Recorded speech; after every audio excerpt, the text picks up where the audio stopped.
So I do think that makes sense. It is going to be the Varus once again, though. With the sheer amount of tanky players on the opposite side, I wonder if we do see a transition to the on-hit Varus. It is an option.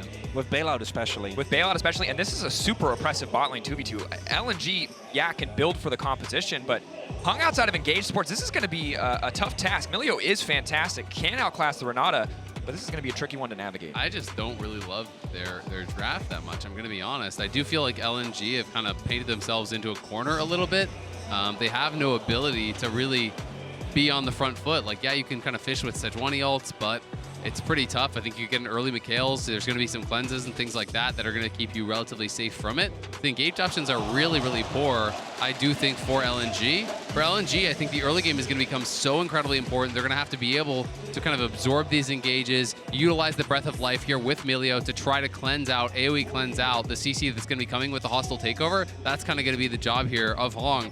And they're going to have to hope that this keeps Scala safe, keeps Scout safe, and creates that space for them to take over a 5v5. But I feel like T1, especially with this Jace coming through, can play through sides, can be able to answer, can be able to poke, and I feel like they have got a lot more tools in their kit. Yeah, because LNG outside of the Orianna is playing, and even that isn't going to be that good if you don't have control of the area already. A short-range composition into Poppy, Azir, and Renata, right? And I do also think that with the limited engage, the only reliable tool you have is a Sejuani, because the Milio is only going to serve as counter engage. It is going to become so hard to play this game if you lose control early on. And when I look at the level of aggression that I'm expecting to come out from T1 when they have played these Jace, Renata, and Varus compositions, I'd be very worried for LNG. I am too, and I think we're going to see early Merc